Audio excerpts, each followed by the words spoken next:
Pronto, vamos então iniciar uma apresentação sobre a ISO 45001 de 2018. Esta norma é recente, é uma norma dos sistemas de gestão de segurança e saúde no trabalho, e esta apresentação vai basear-se nas diferenças entre no desenvolvimento da própria norma e nas diferenças entre a 45001 e as OSHAs 18001.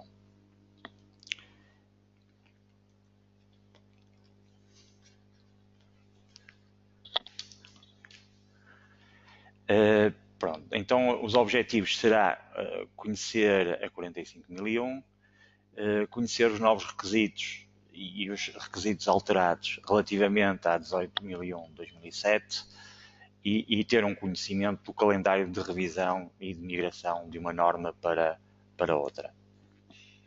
Esta norma foi publicada pela ISO, é uma norma ISO. A norma OSHA 18001 não é uma norma ISO, e o motivo pelo qual a ISO decidiu publicar esta norma é que eram estimados mais de 90 mil certificados OSHA em 127 países. Outro motivo principal para a emissão desta norma foi permitir a ligação com outros sistemas de gestão, nomeadamente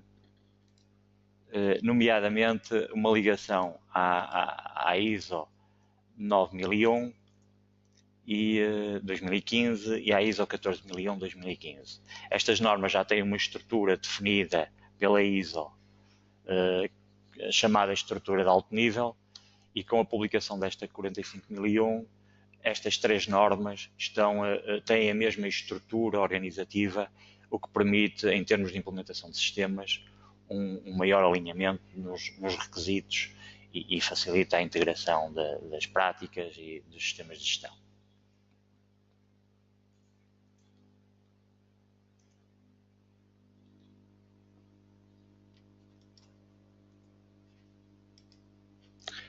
O estudo que levou à publicação da norma permitiu o objetivo lá para esta norma tem a ver com proporcionar ambientes de trabalho seguros e saudáveis, ser genérica e relevante para todos os tipos de organização, ser possível implementar uma norma em diferentes organizações com graus de maturidade diferentes dos seus sistemas de gestão de SST e alinhar, como disse, com outras normas de sistemas de gestão. Os benefícios esperados para esta norma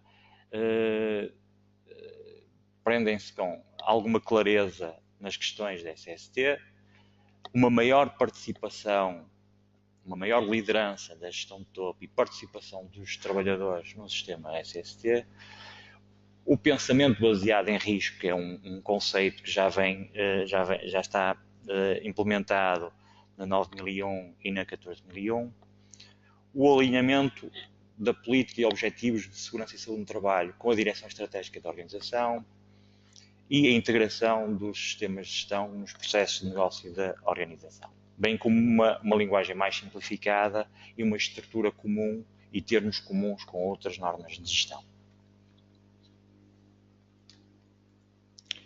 A apresentação que vai ser feita aqui é uma tradução livre. Devo dizer que esta apresentação foi elaborada pela Direção de Desenvolvimento da APSER. Não é uma apresentação da minha autoria exclusiva, mas participei também nesta apresentação, mas a responsabilidade é da Direção de Desenvolvimento da APSER. Portanto, esta tradução livre foi feita pela Direção de Desenvolvimento e esta apresentação visa identificar novos requisitos e requisitos alterados relativamente às OSHAs 18001 e ao anexo SL, que é o anexo que define a estrutura de alto nível. A estrutura de alto nível tem os capítulos que podem visualizar, desde o âmbito à melhoria. Todas as normas ISO vão passar por uma reestruturação, por uma nova publicação, vão ter esta estrutura e esta norma também tem esta estrutura. Esta norma tem ainda um anexo A, que é muito importante em termos de linhas de orientação para o uso deste documento e no fundo, dá uma ajuda a quem quer implementar um sistema de segurança e saúde no trabalho. Falando no âmbito, o âmbito da norma prende-se com proporcionar locais de trabalho seguros e saudáveis através da prevenção de lesões e afecções da saúde relacionados com o trabalho, bem como através da melhoria proativa do desempenho da SST. Portanto, temos que, quando implementamos um sistema, quando estamos a auditar um sistema, temos que nos focalizar no objetivo, no âmbito desta norma. E o objetivo é melhorar a saúde e segurança no trabalho, eliminar perigos e minimizar riscos para a SST, tirar vantagens das oportunidades da SST e tratar não conformidades do sistema associados às suas atividades.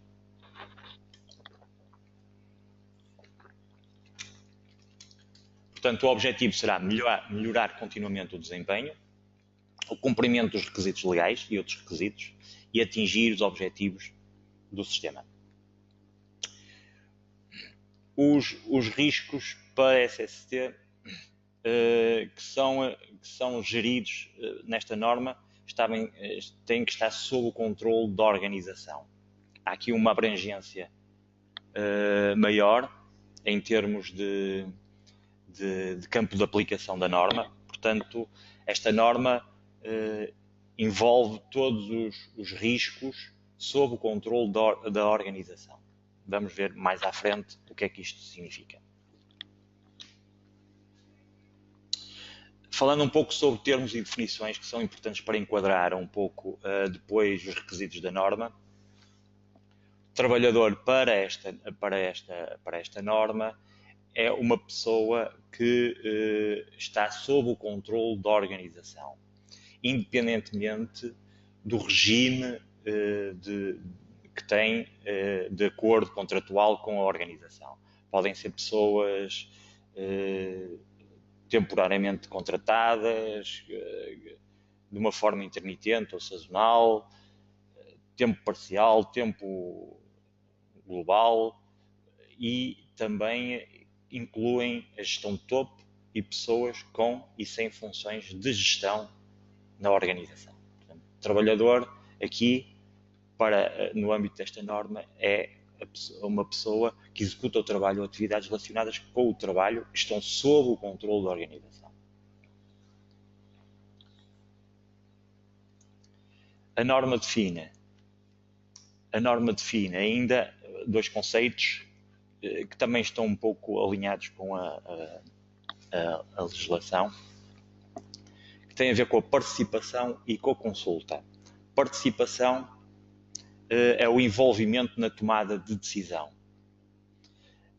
o que significa que a participação dos trabalhadores ou das comissões de segurança, dos representantes dos trabalhadores, quando a norma exige a participação, implica o envolvimento das pessoas, dos representantes, na tomada de decisão. A consulta é algo como a procura de pontos de vista antes de tomar a decisão, que também pode envolver comissões de segurança e saúde, representantes dos trabalhadores, quando elas existem.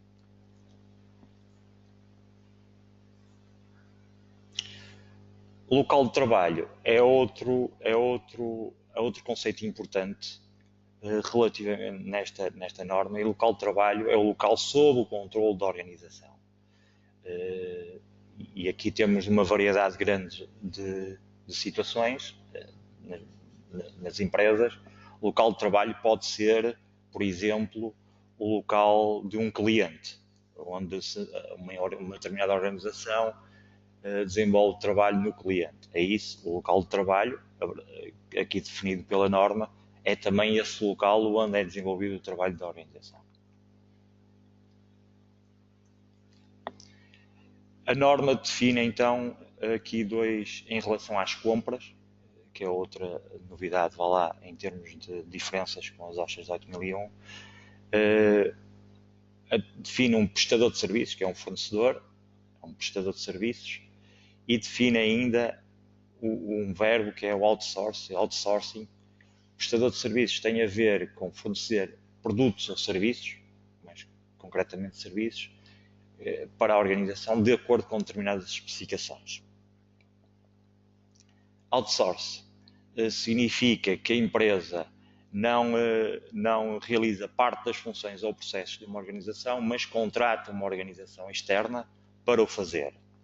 O controlo que esta norma prevê para prestadores de serviços e para empresas contratadas externamente, os subcontratados, é distinto e por isso está esta definição aqui referida. Pronto, aqui temos desempenho, tem a ver com o resultado mensurável, desempenho da SST tem a ver com a eficácia na prevenção das lesões, questões de saúde aos trabalhadores e à disponibilidade de locais de trabalho seguros e saudáveis. Risco. Toda a gente sabe, a partir do que é a definição de risco, é o efeito da incerteza, e aqui esta norma define risco para a SST, portanto, a combinação da probabilidade de ocorrência de um evento e a gravidade, e também define aqui o que é a oportunidade para a SST, que é uma circunstância, um conjunto de circunstâncias que podem levar a melhorias do desempenho da SST. Portanto, aqui há uma abrangência maior em termos de risco, porque engloba também, no fundo, abrange também as oportunidades, que é a melhoria do desempenho da SST. Só em termos de conceitos da norma, quando se fala, isto é do anexo, quando a norma refere em considerar, significa que é necessário pensar sobre, mas pode ser excluído. Pode não ser um requisito. Quando refere ter em conta, significa que não pode ser excluído das obrigações da organização. Pronto, já falamos um pouco aqui sobre algumas definições que depois vão servir para depois que os requisitos sejam melhor explicados. E agora vou dar aqui as diferenças entre as OSHA 18001 e a 45001, dando um exemplo de um hotel, que é um exemplo hipotético, obviamente, e que serve para, no fundo, contextualizar as diferenças e o que é que queremos dizer com determinados requisitos. No contexto, à semelhança do que acontece para a 9001 e para a 14001, a norma define que a organização deve determinar questões internas e externas. No exemplo que nós damos aqui do hotel, temos aqui, por exemplo, contexto externo,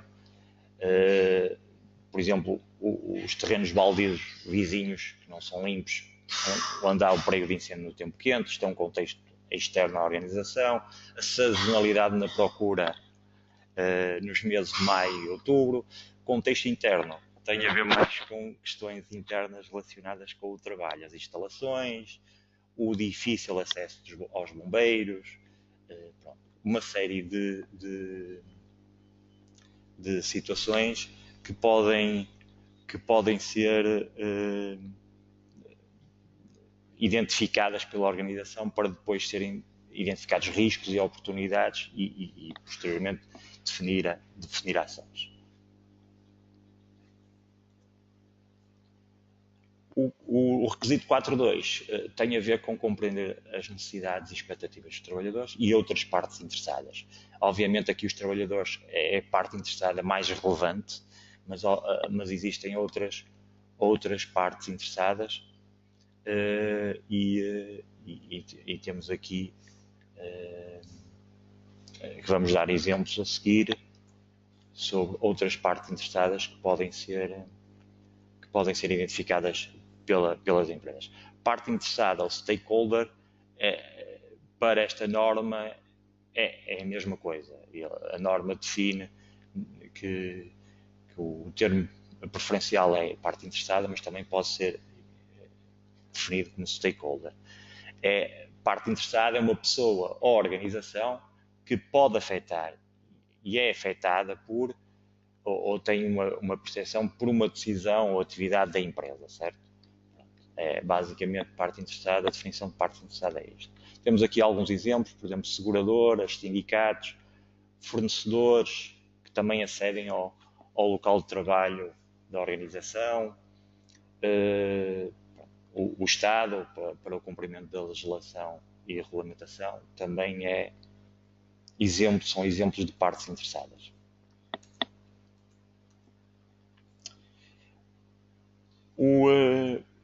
A identificação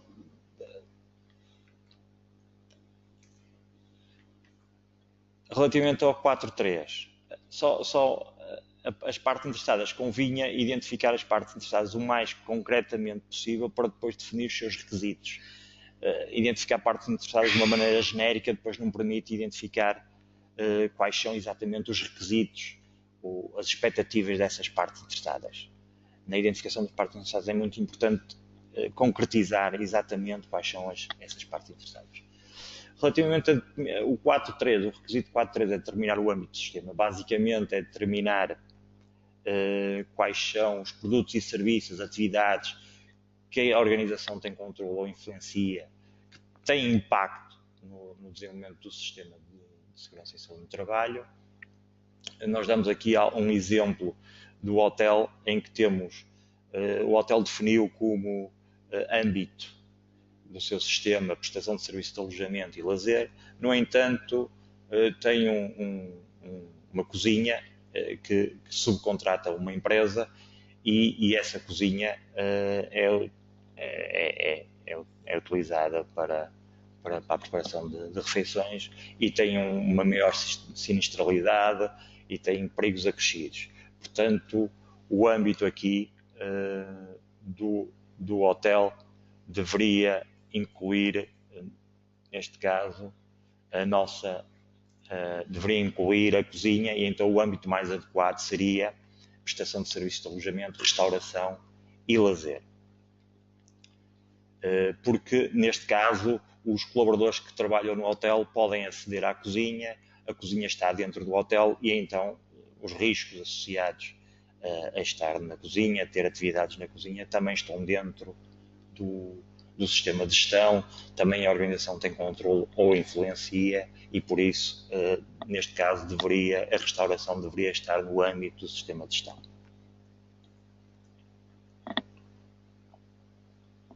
Relativamente ao ponto 4.4, é parte do sistema de gestão propriamente dita. A norma refere que a organização deve estabelecer, manter e melhorar os processos necessários para os processos necessários e as suas antecipações de acordo com os requisitos do presente documento, de recordar que processos é um conjunto de atividades que conduz a um determinado desempenho e como tal, a empresa deve definir esses processos de acordo com os requisitos deste documento.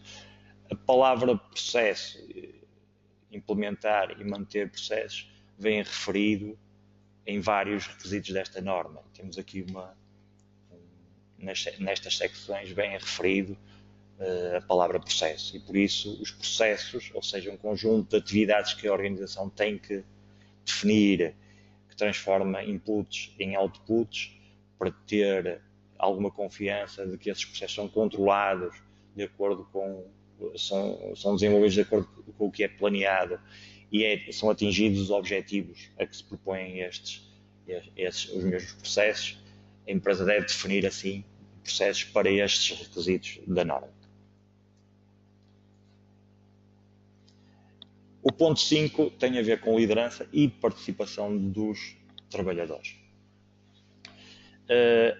Há um enfoque muito maior na liderança e na participação dos trabalhadores nesta norma e alguns requisitos adicionais, como por exemplo proteger os trabalhadores de represálias ao relatar incidentes, perigos e oportunidades. Ou seja, há uma promoção de que os trabalhadores devem relatar incidentes, mas não deve haver represálias. A empresa tem que definir mecanismos para evitar represálias. Tem que evitar represálias para evitar que eles deixem de relatar incidentes, perigos e oportunidades do sistema de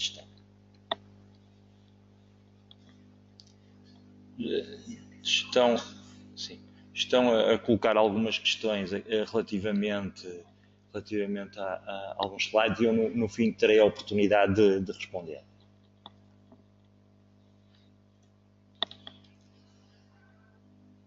Relativamente à política da SST, deve obviamente incluir um compromisso para eliminar perigos e reduzir riscos e um compromisso também para a consulta e participação dos trabalhadores. Esta é uma questão que há um enfoque maior na consulta e participação dos trabalhadores. Funções e responsabilidades basicamente mantêm-se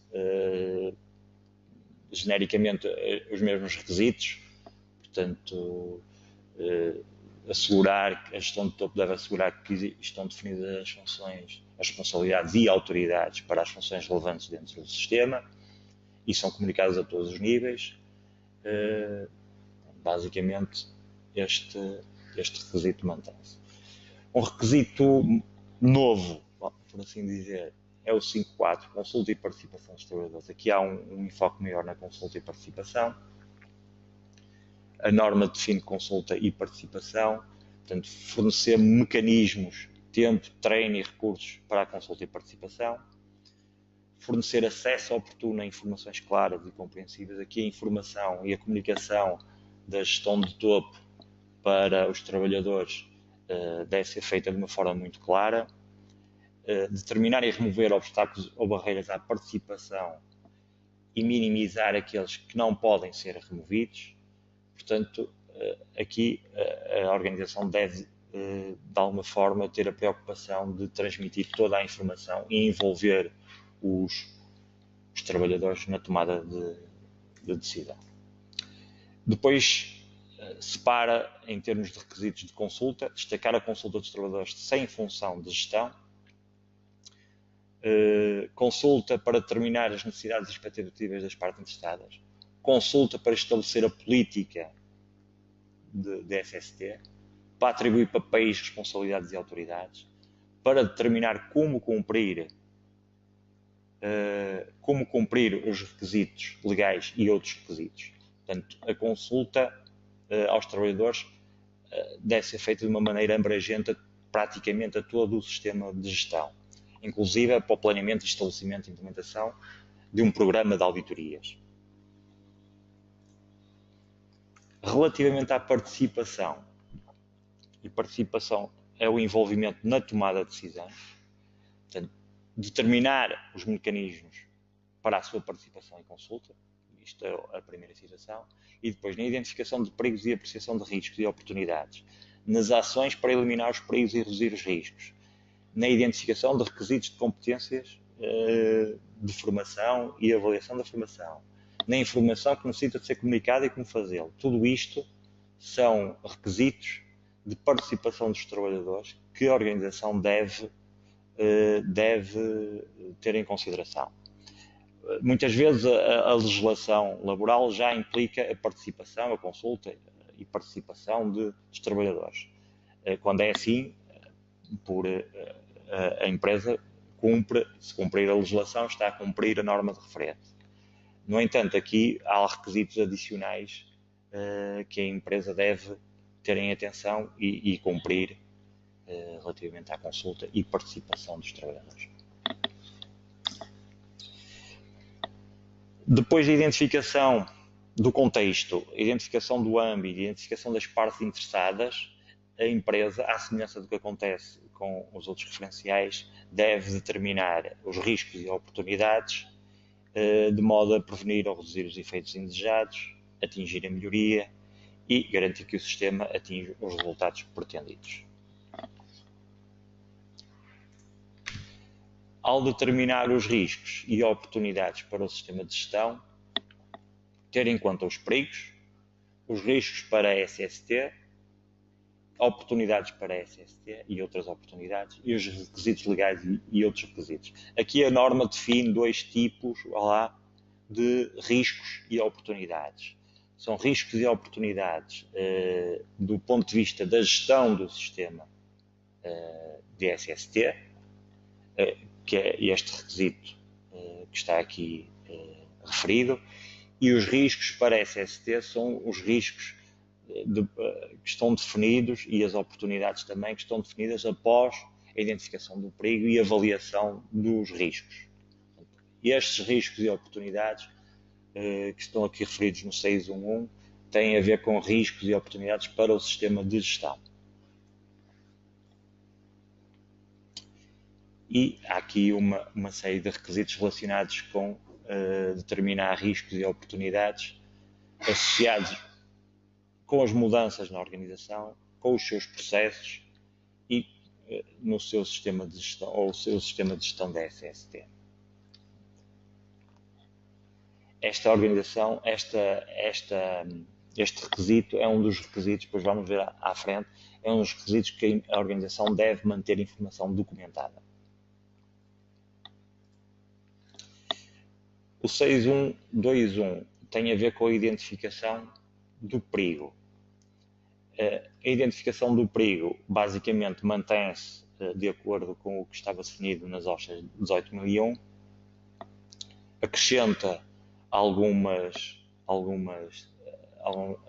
situações, como por exemplo fatores sociais, carga de trabalho, horas de trabalho, vitimização, despedimento e bullying.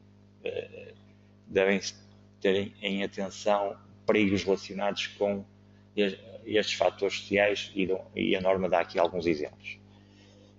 Também acrescenta incidentes relevantes passados para identificar novos perigos e também situações de emergência potenciais, incluindo pessoas que acedem, que podem ser afetadas quando acedem ao local podem ser afetadas quando acedem ao local de trabalho. Por exemplo, uma empresa de construção que esteja a fazer trabalhos na via pública deve ter preocupações para não permitir que as pessoas, os transeuntes, acedam ao local e possam ser afetados em termos de segurança das atividades da organização.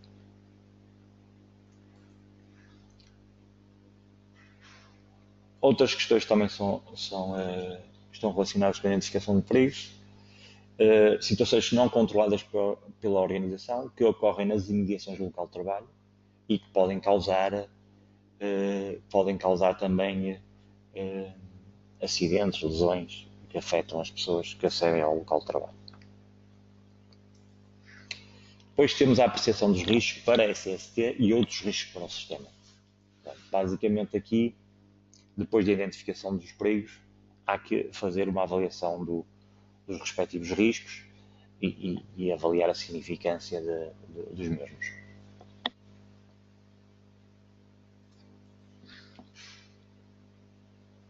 Esta norma também prevê uma apreciação das oportunidades. As oportunidades para a SST têm a ver com adaptar o trabalho, com melhorar o ambiente de trabalho, com eliminar os perigos e reduzir os riscos e assim podem resultar numa melhoria do ambiente de trabalho relativamente ao sistema de gestão. Temos aqui alguns exemplos no caso do hotel, que podem ser só para contextualizar, por exemplo, o envolvimento do edifício numa zona muito arborizada, há um risco elevado da envolvência do hotel, há uma dificuldade do acesso pelos bombeiros e depois as ações a implementarem. Por exemplo, outra ameaça, outro risco é o número significativo de requisitos legais e aqui há um risco reduzido porque há procedimentos estabelecidos, há um bom histórico, portanto, na avaliação da influência, no impacto, na significância é aceitável e aí não é tomada qualquer ação. E temos aqui mais um ou dois exemplos que podem ser tomados em consideração. Por exemplo, a implementação de serviços internos da SST é uma oportunidade que vai permitir, de alguma forma, uma melhoria do sistema de gestão. E, por isso, a empresa pode tomar ações para implementar os serviços internos da SST.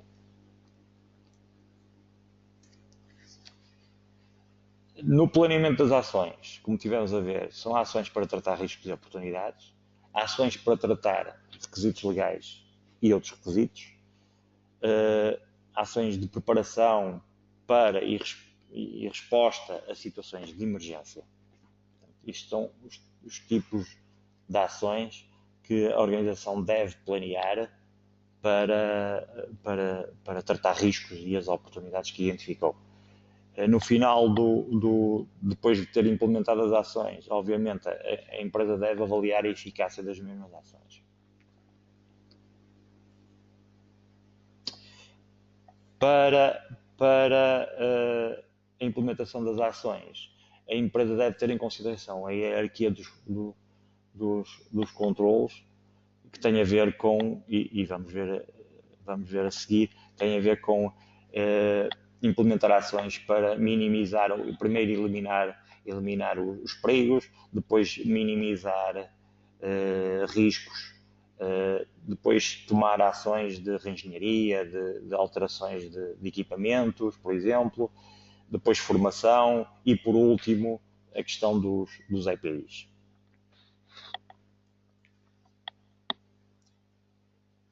Chegamos então agora ao requisito 7.2. Chegamos ao requisito 7.2, que tem a ver com a capacidade, com a competência.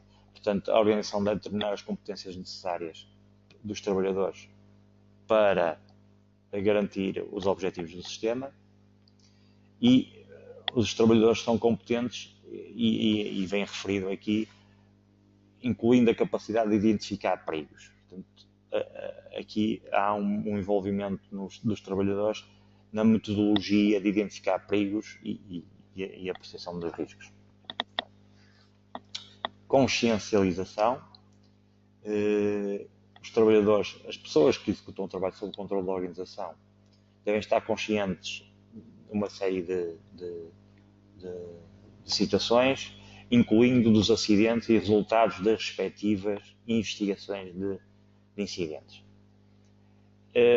Também vem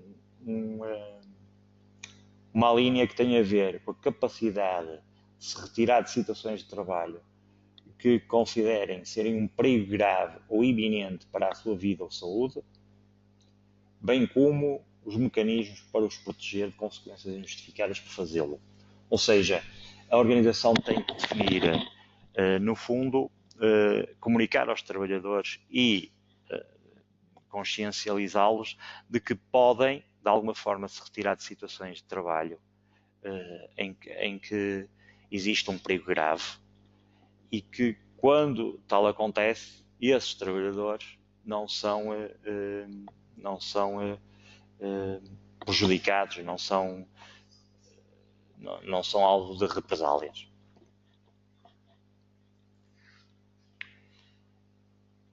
Comunicação. A comunicação tem, assim como nos outros referenciais, também há um enfoque grande. A empresa definir o comunicar, quando comunicar, com quem comunicar, tanto ao nível interno como ao nível externo. E ao nível externo pressupõe visitas aos locais de trabalho, outras partes interessadas, fornecedores, prestadores de serviços que entram dentro da organização, Portanto, a comunicação, o processo de comunicação deve ter, de alguma forma, ser abrangente para evitar que haja acidentes, para minimizar os riscos. Também deve ter em consideração aspectos de diversidade, por exemplo, em termos de linguagem, cultura, isto para empresas que trabalhem em vários países e que tenham pessoas que comunicarem numa determinada língua, por exemplo, não resulta, tem que ter essa preocupação de comunicar indo de encontro a quem se comunica. A comunicação também tem a ver com informação que seja relevante e que seja consistente com a informação que é gerada no próprio sistema e seja confiável. Não haja informação que não seja fiável ou confiável para as pessoas.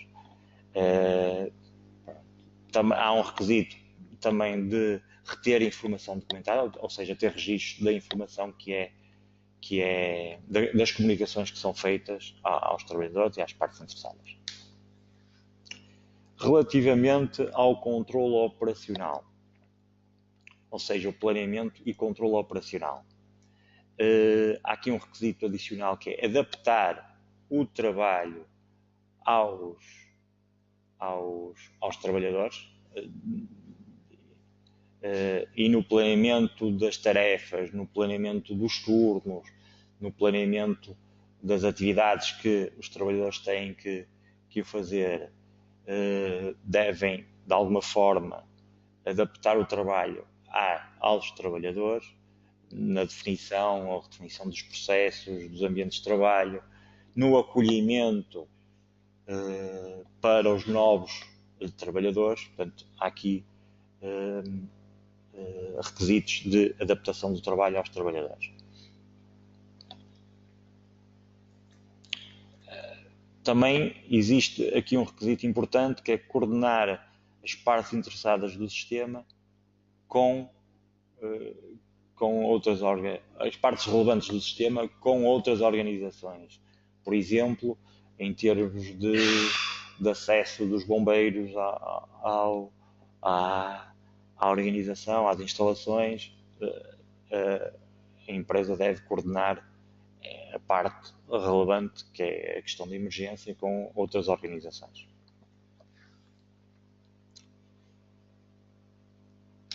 O 812 tem a ver com isto já existia nas OSHA 18001, tem a ver com a hierarquia de controle.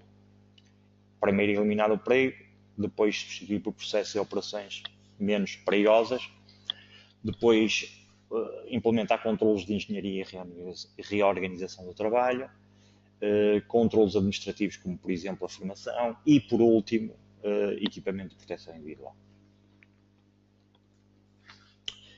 A norma tem outro requisito que tem a ver com a gestão da mudança. Este é um requisito praticamente é novo. As mudanças temporárias ou permanentes devem ser planeadas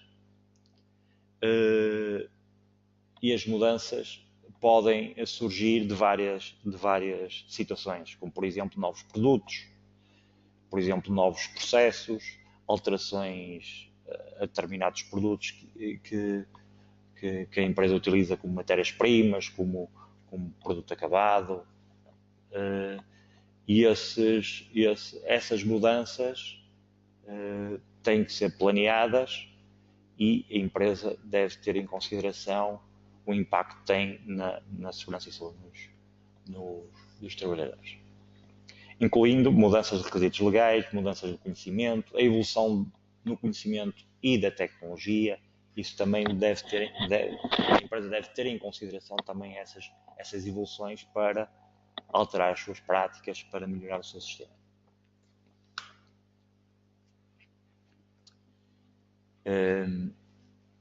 Chegamos à parte do aprovisionamento. Isto é um requisito novo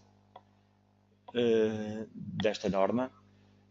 Portanto, a organização deve estabelecer, implementar e manter processos para controlar o provedimento de produtos e serviços, de forma a assegurar a conformidade com o seu sistema. Na determinação deste processo, os produtos, por exemplo, temos produtos que têm a ver com matérias-primas, com equipamentos que são comprados, que são depois instalados na organização, materiais, a mais variados exemplos de aquisições que, a empresa, ao ter a preocupação de fazer as compras desses produtos e serviços, desses equipamentos, tem que tomar em consideração a segurança e a saúde das pessoas.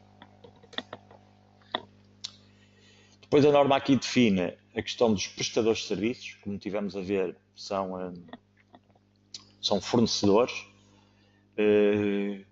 e fornecedores que a empresa contrata, mas que depois têm algum impacto nas suas atividades e operações. O contrato tem impacto na organização.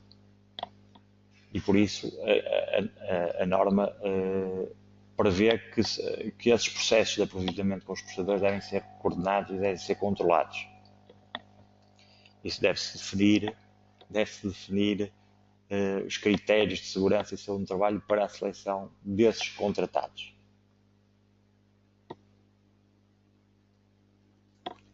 Relativamente aos prestadores de serviços, por exemplo, aqui no nosso caso, temos a manutenção, temos obras de ampliação que, por exemplo, o hotel contrata uma empresa de construção para fazer determinadas obras. Portanto, essa empresa de construção tem que depois cumprir as regras definidas pela organização, pelo hotel neste caso. O catering contratado para um serviço de eventos, por exemplo, o hotel também deve, de alguma forma, definir requisitos e fazer com que esses requisitos sejam cumpridos relativamente às empresas que são contratadas. Por exemplo, também a limpeza, se for externa, também está outro exemplo de um prestador de serviços, também deve estar abrangido pelo sistema. O outsourcing, portanto, empresas contratadas externamente.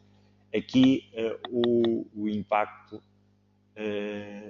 os requisitos são mais abrangentes e a norma prevê de que esses processos, esses processos subcontratados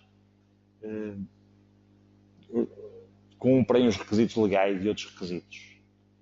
Portanto, há uma abrangência maior relativamente aos processos subcontratados. Tem que cumprir todos os requisitos como se a própria empresa efetuasse essas atividades. No caso do hotel, temos a cozinha, como vimos há pouco.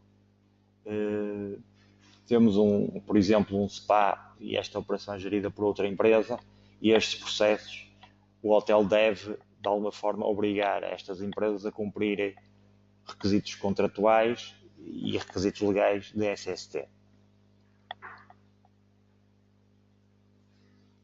Preparação de respostas à emergência. Aqui, basicamente, o sistema mantém-se, os requisitos mantêm-se, só acrescenta a parte da prestação de primeiros socorros e a disponibilização de formação para a resposta planeada.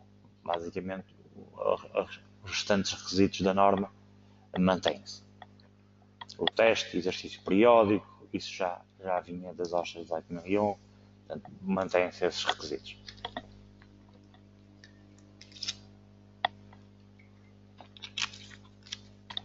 Com exceção daqui da comunicação e transmissão de informações relevantes para os trabalhadores, para os contratados, para os serviços de resposta à emergência, autoridades. Portanto, aqui são requisitos de comunicação que devem estar assegurados, que aqui há um enfoque maior na comunicação com as partes envolvidas.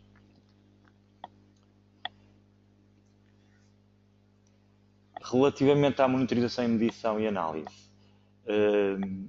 como o enfoque desta norma é no desempenho da SST, há aqui um requisito que a empresa tem que cumprir, que é critérios relativamente aos quais a organização deve avaliar o desempenho da SST. Portanto, a empresa tem que definir critérios relativamente aos quais depois vai avaliar se o seu sistema de gestão está a ter um bom desempenho. No caso aqui do hotel, temos aqui alguns exemplos, por exemplo, exemplos de sinistralidade, os típicos índices de frequência, índices de gravidade, índices de incidência dos trabalhadores e estagiários também, por exemplo. Aqui podem ser feitos algum benchmarking com entidades, com outras entidades, com standards e códigos internacionais e números internacionais. Portanto, a empresa avalia o seu desempenho comparando-se com as melhores práticas, com outras organizações, com estatísticas de segurança e saúde no trabalho. Portanto, a avaliação de desempenho tem a ver com determinar se a empresa está a atingir os objetivos ou não. Também pode englobar os trabalhadores em outsourcing e temporários e também deve avaliar o desempenho no âmbito da saúde dos trabalhadores, que às vezes é um pouco complicado, mas também deve ser feito uma avaliação de desempenho relativamente à saúde. Auditoria interna. Auditoria interna, o requisito mantém-se, obviamente. Há uma adição relativamente aos resultados da auditoria que devem ser reportados aos trabalhadores e aos representantes dos trabalhadores e outras partes interessadas relevantes, que é interessante. Portanto, resultados de auditorias internas devem ser... os trabalhadores devem receber informação sobre os resultados das auditorias internas e tomar ações para tratar as não conformidades e melhorar continuamente o sistema. Também isso já acontecia. Chegamos então ao capítulo final da melhoria, implementar ações de melhoria para melhorar os resultados do sistema. Aqui há um enfoque também na questão quando ocorre um incidente ou uma não conformidade, a organização deve avaliar, com a participação dos trabalhadores e envolvimento de outras partes interessadas, a necessidade de ações coletivas para eliminar as causas raiz do incidente ou da não conformidade. Portanto, a determinação de causas aqui é fundamental, mas há aqui um requisito adicional que é a participação dos trabalhadores e o envolvimento de outras partes interessadas.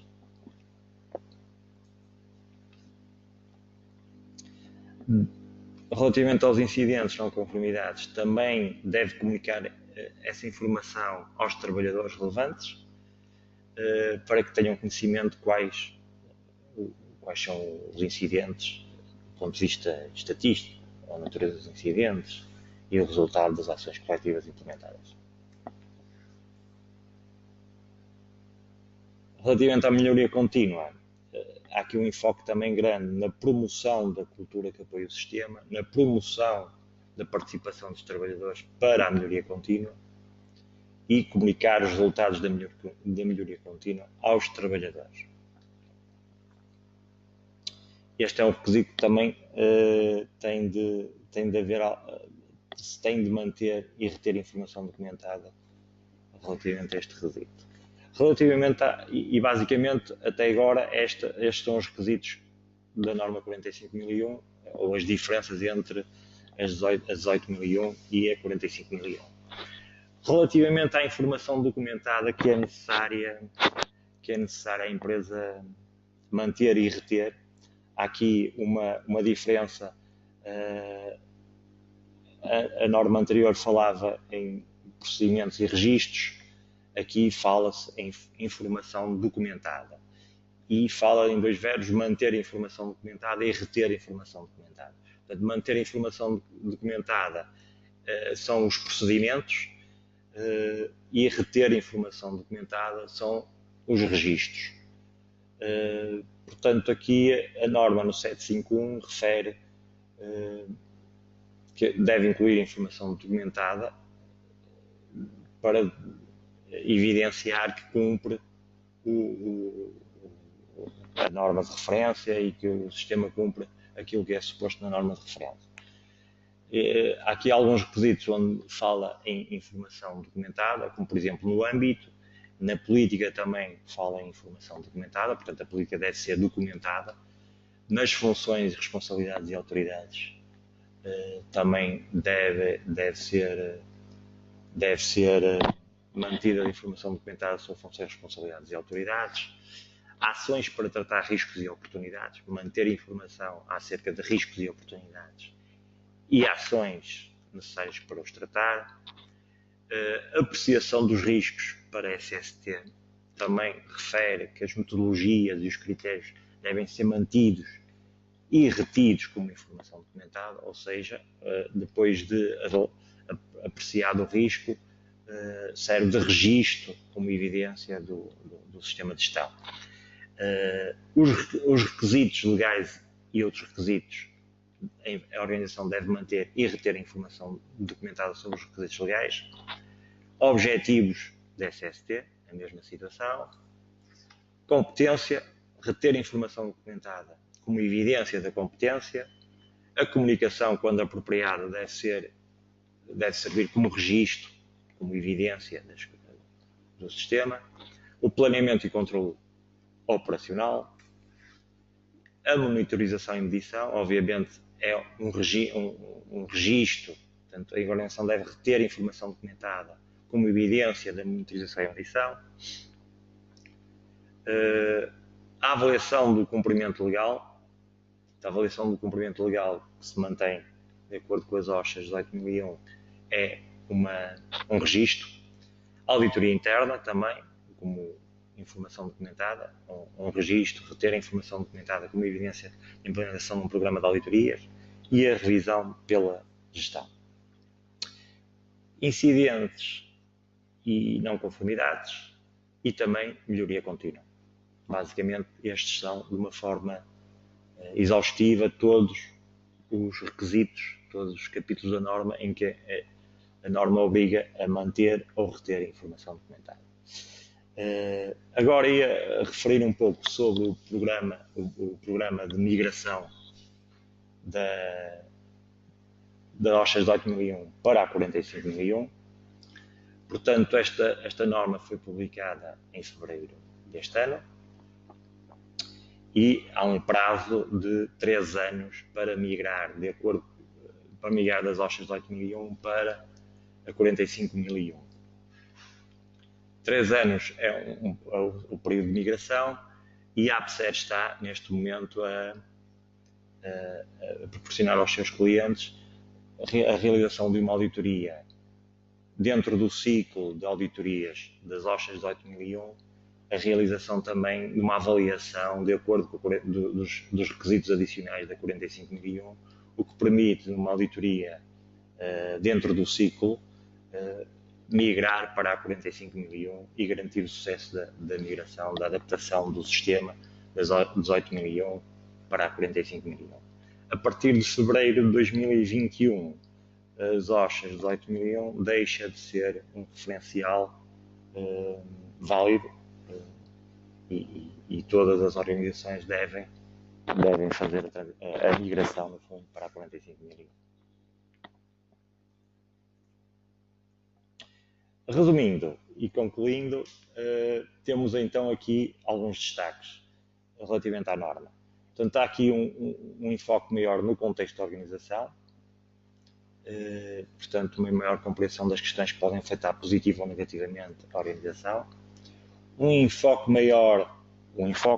na determinação de partes interessadas, para além dos trabalhadores, um enfoque na cultura e liderança da gestão de topo, com a promoção da consulta e participação dos trabalhadores, com um enfoque maior nas comunicações internas e externas com todas as partes interessadas.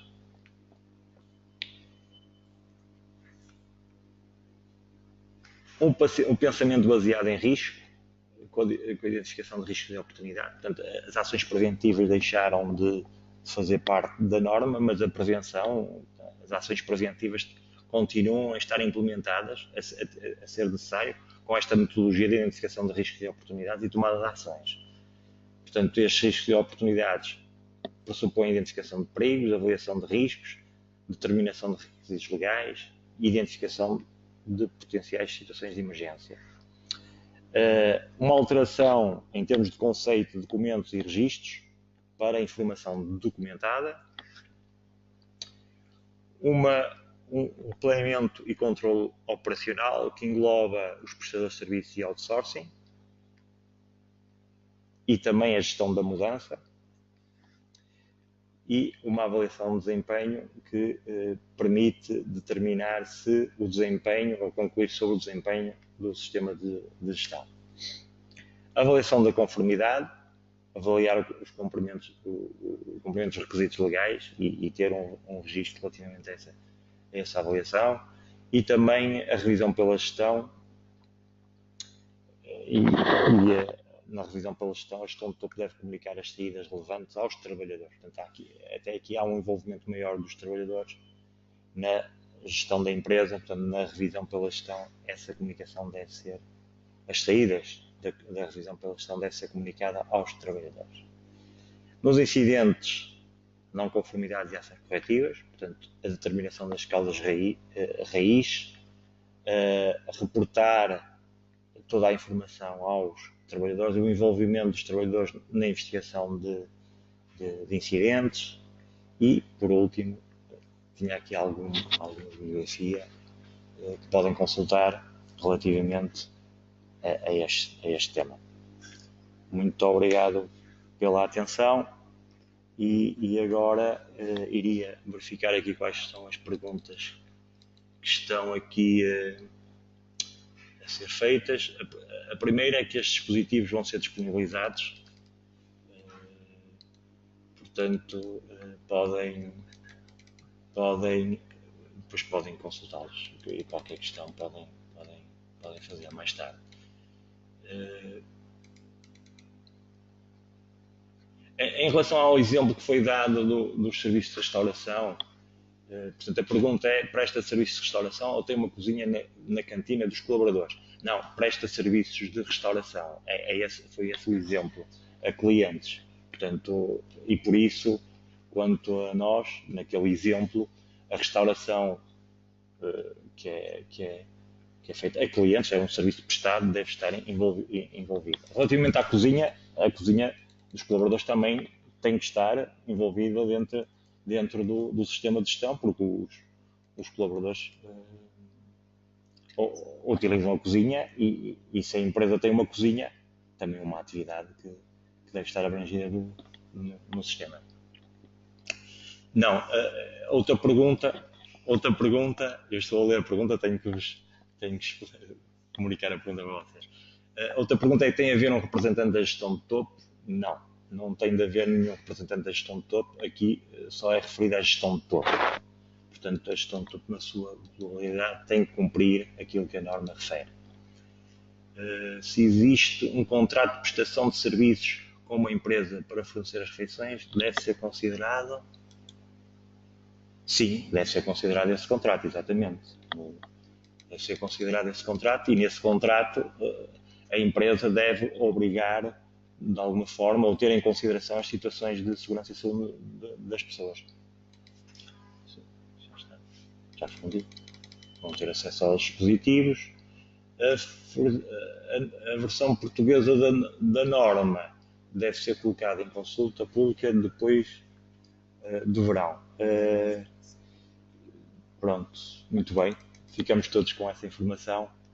Vamos aguardar pela versão portuguesa da norma com ansiedade para ver se esta tradução, que é uma tradução livre que foi feita, se coincide com a tradução que é feita pela Comissão Técnica e depois, obviamente, vamos adaptar esta apresentação à norma portuguesa. Não sei se há mais alguma questão. Espero que a apresentação tenha sido do vosso agrado.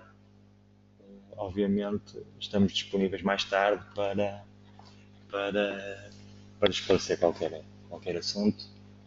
Há outra questão aqui, ainda em relação à cozinha. Se a cozinha estiver nas instalações da empresa, mas estiver a ser explorada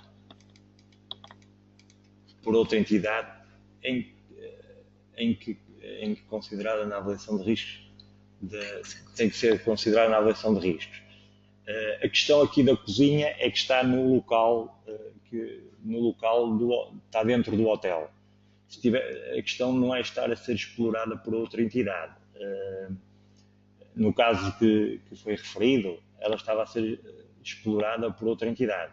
A questão é que havia colaboradores, havia trabalhadores que podiam aceder à cozinha, que circulavam dentro das instalações da cozinha, e a cozinha estava dentro do hotel. Se a cozinha, no caso da cozinha, estar fora das instalações do local de trabalho, e a norma define o que é o local de trabalho, fora do local de trabalho, e depois o hotel ou outra empresa recebe as refeições e utiliza essas refeições, não é? Aí poderá estar fora do sistema de segurança e saúde no trabalho. Mas este é um exemplo que deve ser analisado em caso concreto, não é? De uma forma mais detalhada e cada caso é um caso. Tá bem? Portanto, há outra questão aqui, recomenda uma comissão de trabalhadores ou a consulta individual a cada colaborador? O que eu acho mais vantajoso? Se há uma comissão, se há um representante dos trabalhadores, eu julgo que em termos de eficácia e de eficiência do processo, o representante dos trabalhadores, por inerência, representa todos os trabalhadores e a consulta e a comunicação pode ser feita a esse representante, a essa comissão de trabalhadores. E a partir daí, os trabalhadores organizam-se e comunicam entre eles da forma que entenderem. No caso de não haver essa figura, a organização, a gestão da empresa tem que comunicar com todos os trabalhadores.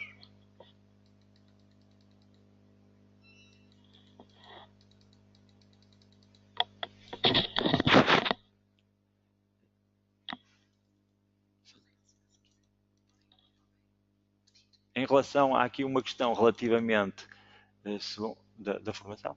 Há aqui uma questão relativamente a um certificado desta formação. Podem pedir esse certificado se entenderem e será-vos enviado um certificado desta apresentação e também a apresentação vai ser disponibilizada.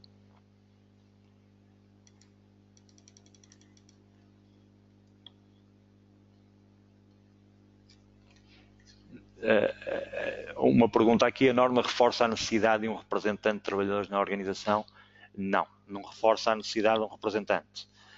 Prevê que a comunicação ou todos os requisitos sejam feitos aos trabalhadores e refere que, no caso de haver representantes dos trabalhadores, deve ser feita aos representantes dos trabalhadores. Não reforça a necessidade de haver um representante de trabalhadores na organização.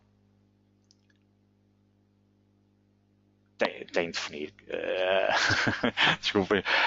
Outra pergunta. A empresa não tem de definir uma forma de comunicação entre os colaboradores e a comissão de trabalhadores? Sim, tem de definir a forma como está organizada a comissão ou os representantes, a forma como está organizada a comissão, aliás, a legislação já define como é que é eleito o representante dos trabalhadores e a empresa tem de definir como é que a comunicação é feita entre o representante dos trabalhadores e os trabalhadores, ou avaliar se essa comunicação é eficaz ou não. E entre a empresa e o representante ou a comissão dos trabalhadores também. Muito obrigado, julgo que não há mais questões. Obrigado pela vossa atenção. Qualquer questão, por favor, coloquem por e-mail. Julgo que damos por encerrada esta sessão. Muito obrigado.